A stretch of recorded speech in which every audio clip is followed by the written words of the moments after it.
Olá, gente boa, como é que vocês estão?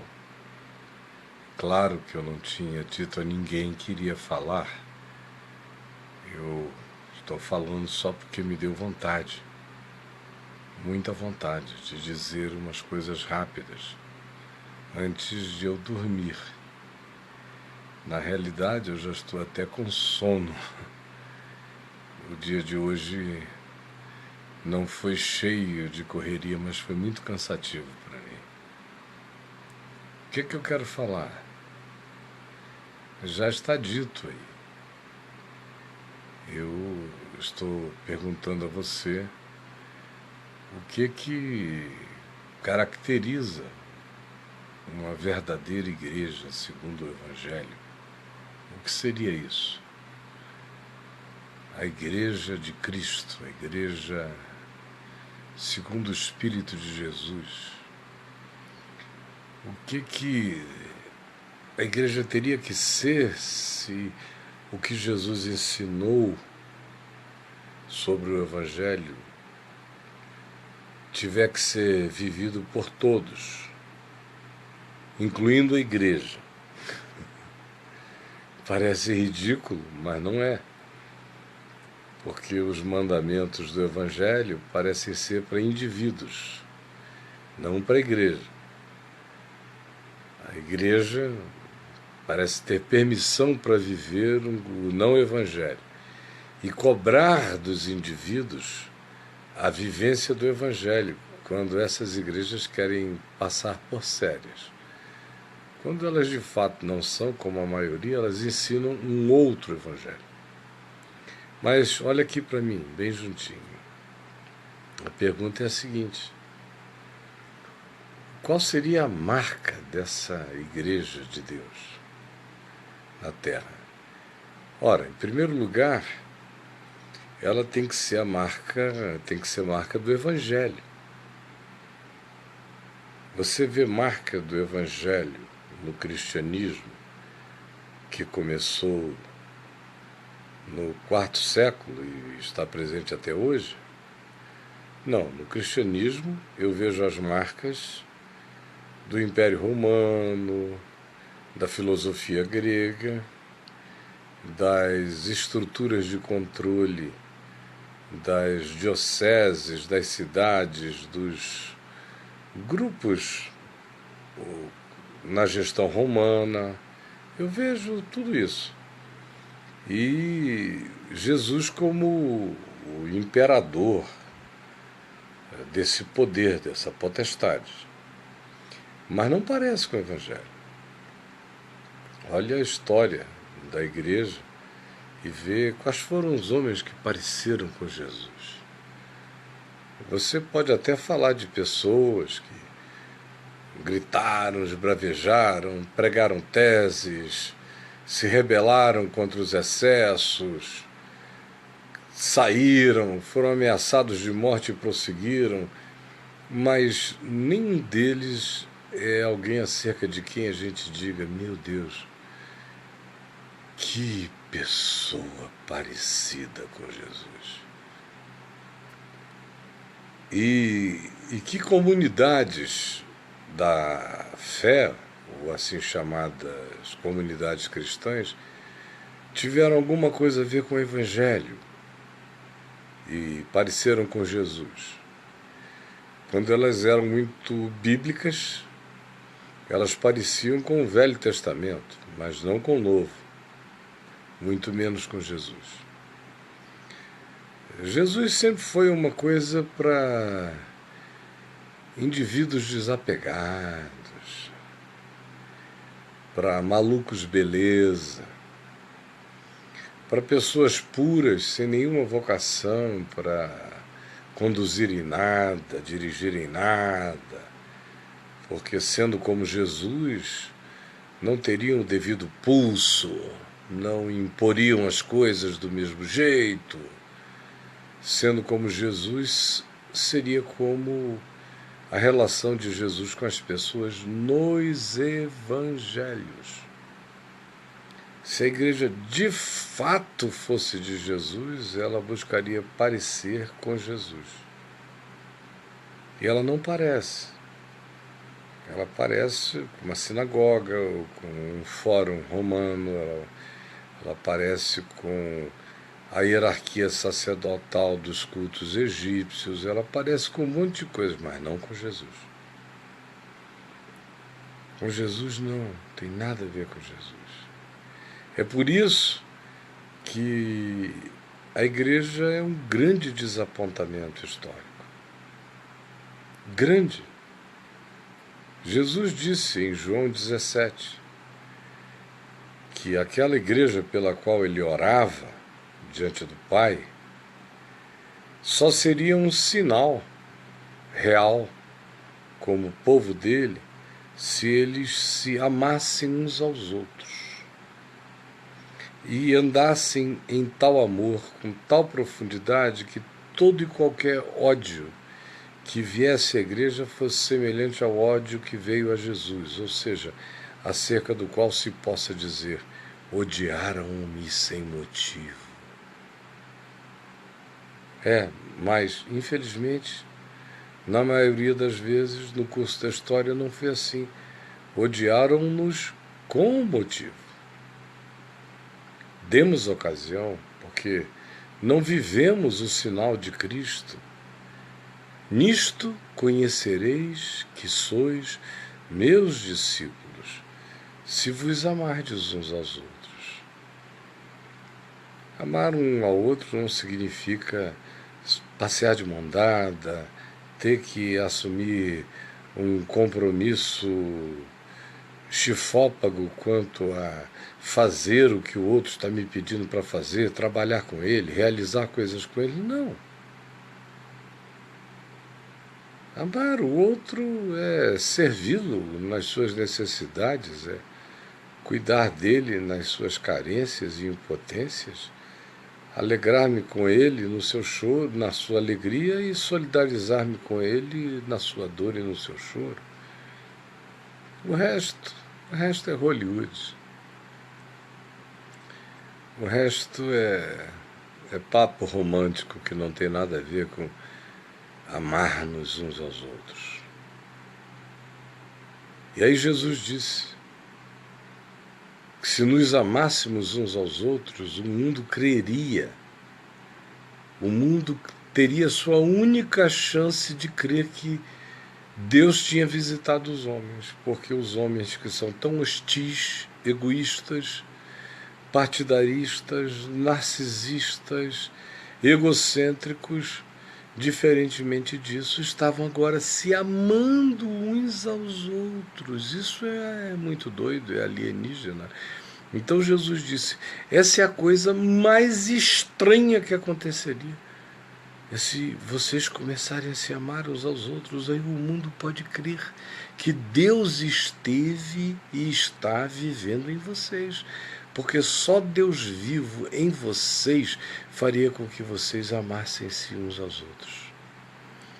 Portanto, se vocês não se amarem, é um sinal de que Deus não está vivo em vocês e, portanto, ninguém crerá em vocês, porque o único sinal do Deus vivo no mundo é o poder que vocês tenham de se amarem uns aos outros. É o único testemunho humano aceitável e que fala acerca da nova e possível humanidade a ser criada a partir da eclosão do Evangelho no coração. João 17, foi isso que ele disse. Esse é o sinal, sem o qual nada acontecerá. Não aconteceu até agora, exceto em alguns momentos na era apostólica, em alguns momentos. E aconteceu em alguns lugares, em algumas ocasiões, no curso desses últimos 1700 anos, de chamada história cristã ocidental. Em alguns lugares, mas em nada que a gente possa chamar hierarquicamente de igreja. Isso aí nasceu para existir contra o que Jesus chamava de movimento do reino. Por exemplo, qual é a imagem? Se Jesus disse que o sinal que poderia fazer as pessoas crerem era o fato de amarmos uns aos outros, porque isso seria algo tão estranho que demonstraria que Deus está de fato no meio de nós, ele também nos trouxe imagens que ilustram perfeitamente o significado do que esse povo de Deus teria que ser na Terra. Por exemplo, a primeira imagem é a do sal. Vós sois o sal da terra. Aí você vê os exegetas, os hermeneutas, os teólogos, todo mundo tentando entender o significado desse sal. Bom, é fácil dizer que o sal dá gosto, qualquer pessoa sabe disso, senão para que usar sal? Dá gosto.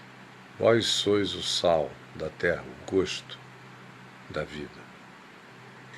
Vós sois o sal da terra. O sal preserva, especialmente na antiguidade ou no primeiro século.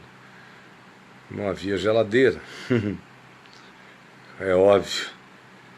Então o sal era o preservador por excelência de alimentos, era o que garantia a longevidade dos alimentos, das carnes, dos peixes e de todas essas formas de alimento perecíveis. Então, era óbvio concluir, o sal dá gosto, o sal preserva. Aí também há aqueles que diziam o sal arde, então o povo de Deus também queima, o povo de Deus arde, mas já é uma ilação terciária, a meu ver infantil, tola, sem nenhuma aplicabilidade imediata à compreensão do significado do sal. O sal dá gosto, o sal preserva. Basta. Vós sois o sal da terra.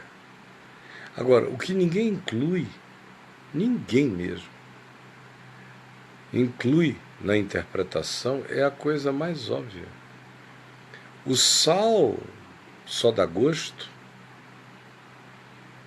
e o sal só preserva se ele se dissolve no elemento no qual ele é aplicado. Ele dá gosto se ele se dissolve na comida, na panela, no assado, no cozido. E ele preserva do mesmo modo se ele se impregna. Se ele se impregna e impede o processo de putrefação na carne.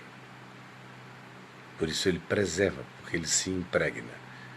Então ele tem que se dissolver para poder se impregnar, para então poder dar gosto e para então poder preservar. Não é óbvio? Não é assim na panela da gente? Por que vocês acham que Jesus pensaria em sal da terra de uma maneira diferente daquela que tem a ver com a aplicabilidade cotidiana? Na minha casa, na sua casa, na casa de Jesus, na casa dos irmãos de Jesus, na casa de todo mundo. Por que o sal dá gosto e por que o sal preserva? Porque o sal se dissolve, porque o sal se impregna. Logo, para que eu, você, nós, vós, Jesus disse, coletivamente, se referindo, portanto, a indivíduos e a uma coletividade de indivíduos confessando carregarem essa finalidade na vida, de ser sal.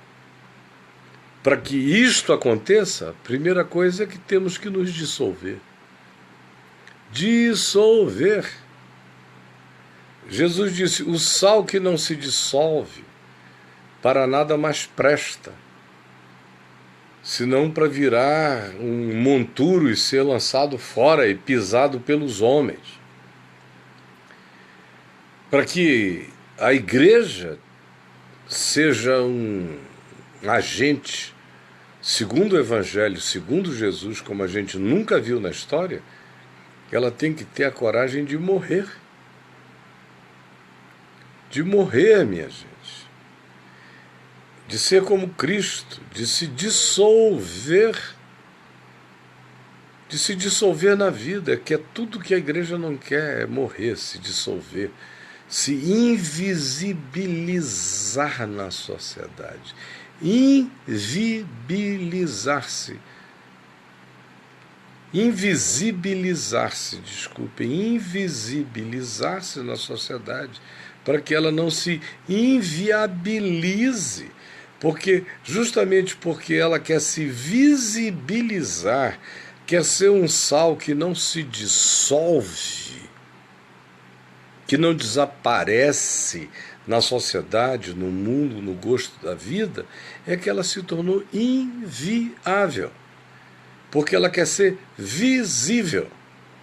E a igreja de Jesus que se impregna e que dá gosto é aquela que desaparece, assim como o sal.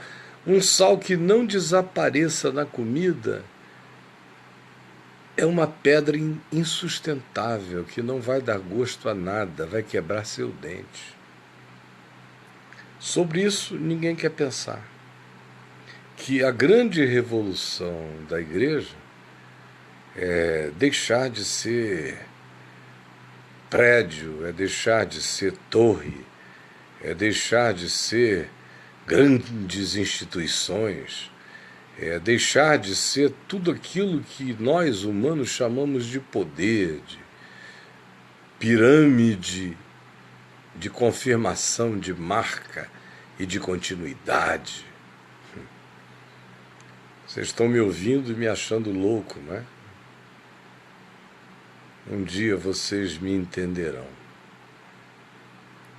Só a morte da igreja, só uma igreja dissolvida, só uma igreja que resolveu ser igreja de gente, gente que tem gosto. E qual é o gosto do sal?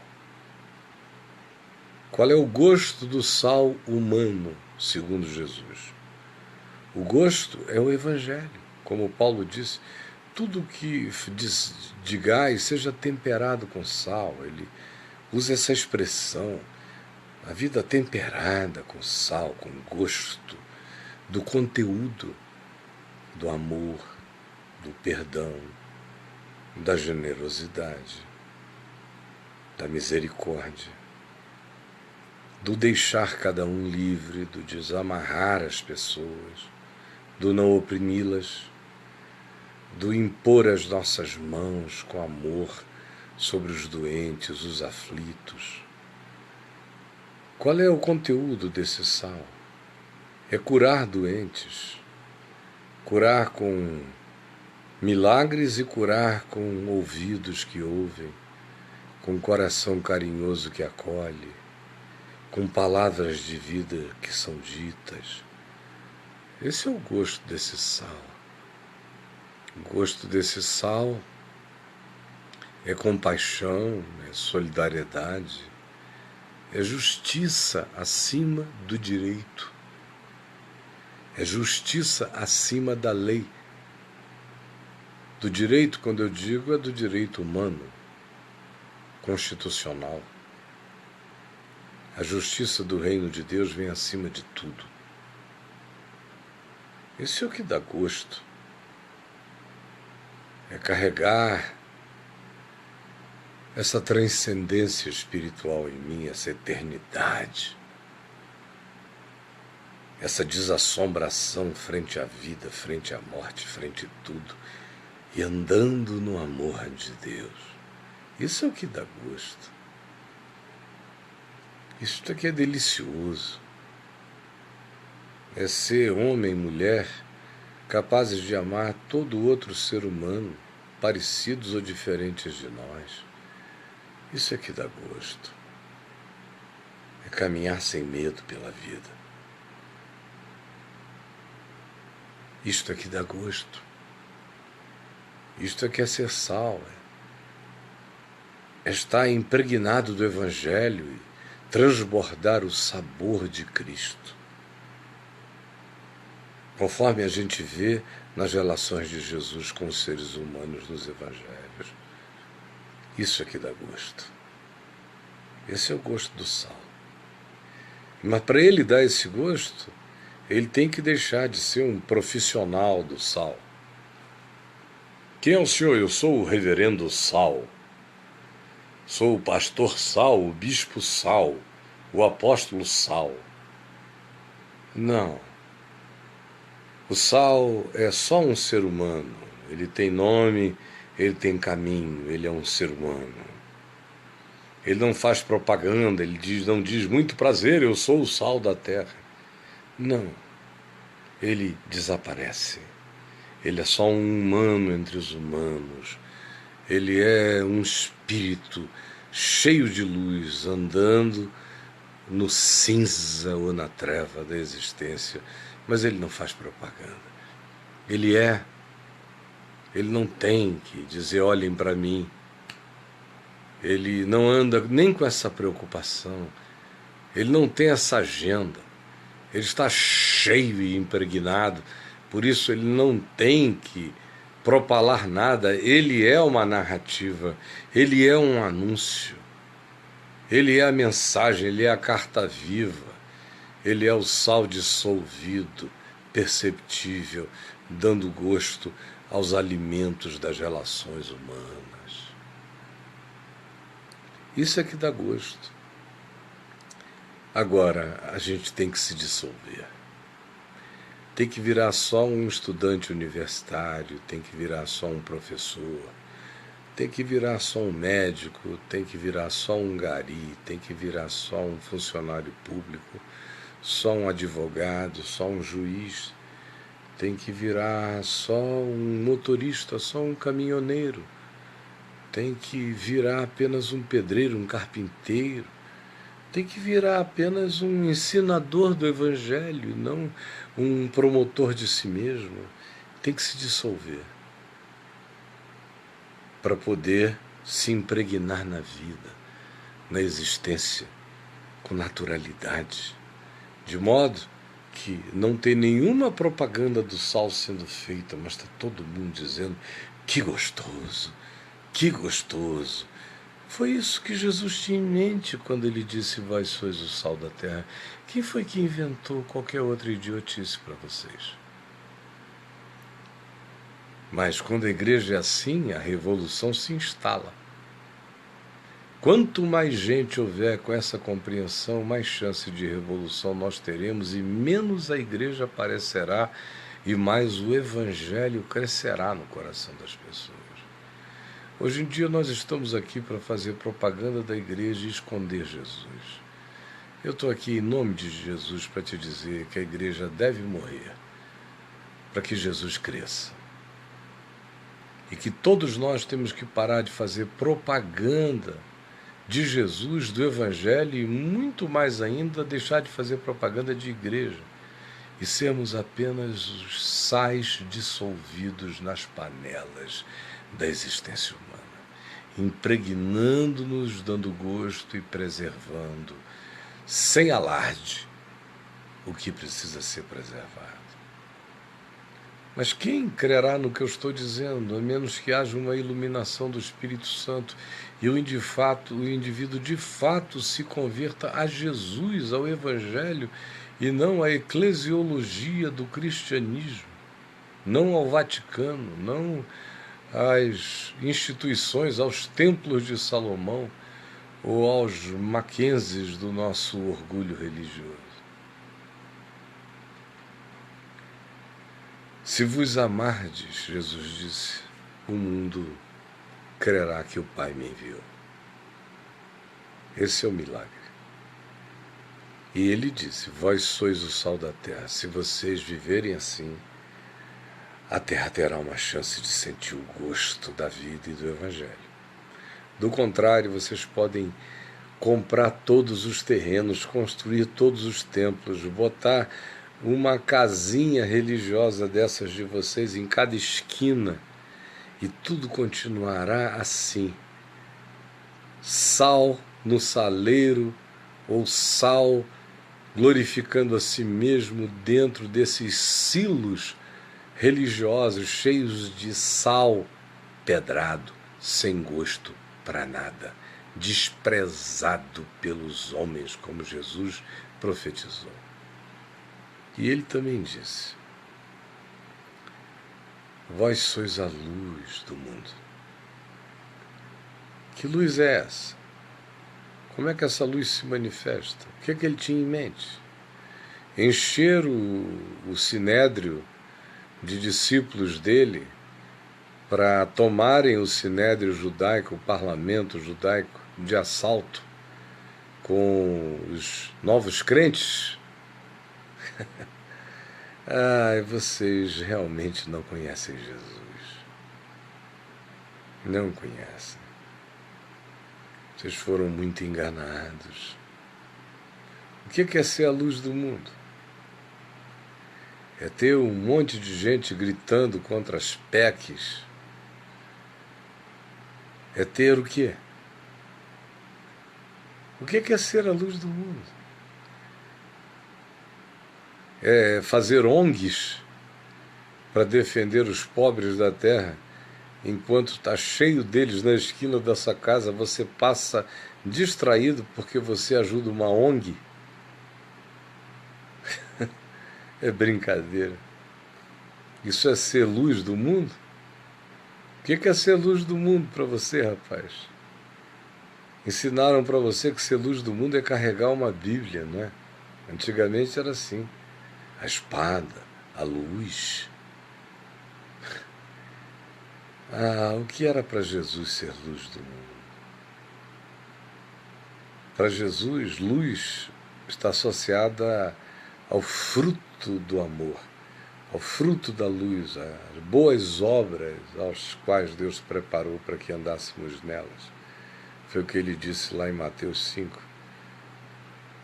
Vós sois a luz do mundo, não se esconde a luz debaixo do alqueires, antes se a coloca no lugar alto, no velador, para que ilumine os que entrem na casa, na vida. Assim também brilhe a vossa luz diante dos homens, para que vejam o fruto das vossas vidas. Qual é o fruto da luz? Paulo diz: porque o fruto da luz consiste em toda bondade, verdade e justiça. Esse é o fruto da luz. Se nós nos convertêssemos a isso e tivéssemos realmente a experiência de conhecer a Cristo e nos amarmos uns aos outros sem romantismo, mas de maneira prática, tolerante, misericordiosa, libertadora, Jesus disse: o mundo teria uma chance. Sem isso, podem fazer missões transculturais, fazerem o que vocês queiram, não vai adiantar nada, como não adiantou nos últimos 1.700 anos. Não vai. Isso é uma guerra perdida para vocês. Se não nos tornarmos sal da terra, gosto da terra, preservadores da relação, através da vivência do conteúdo pleno do Evangelho e com a coragem de nos desassociarmos das torres religiosas, das torres de sal e nos dissolvermos, morrermos na nossa glória de aparência, tornando-nos apenas servos humanos no todo da vida, dos laboratórios de pesquisa científica, física, quântica, às enfermagens, aos postos de saúde, a todos os lugares da vida, não em nome de nenhuma religião, nem tampouco fazendo propaganda do nome de Jesus, mas praticando a pureza singela do Evangelho. Dissolvidos e impregnantes. e dando o fruto da luz, que é toda verdade, justiça, bondade, nós veríamos um impacto extraordinário. Cada ser humano, sim, atinge milhares de outros.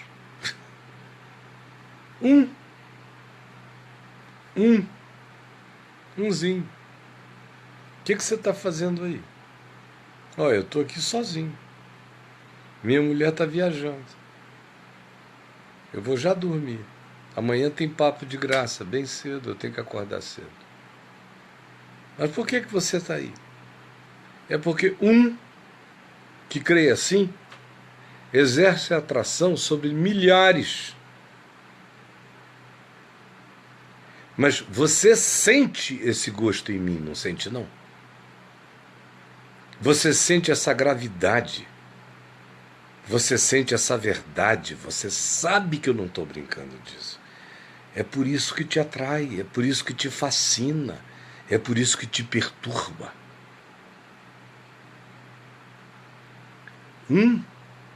Que se dissolva, abrindo mão das torres de sal, se dissolvendo na vida, com simplicidade no Evangelho, dá gosto a milhares, a milhões.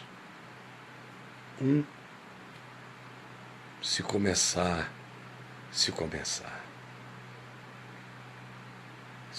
em ti, meu irmão.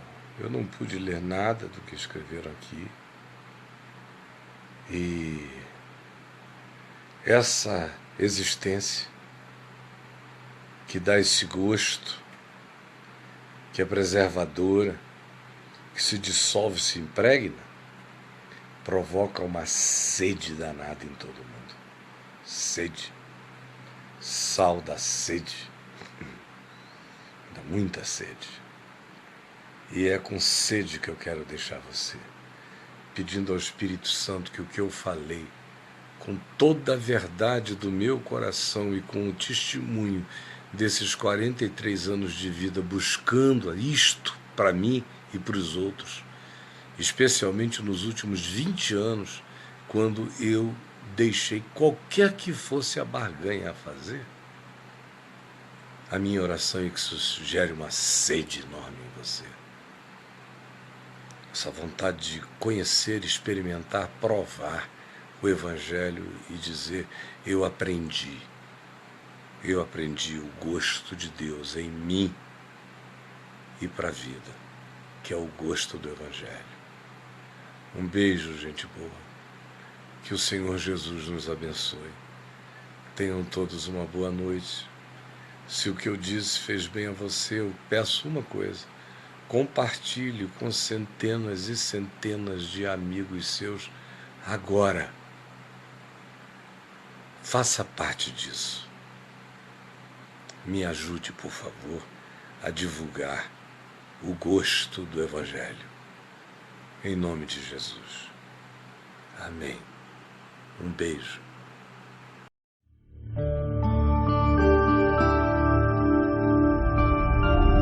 VNVTV, o canal é você.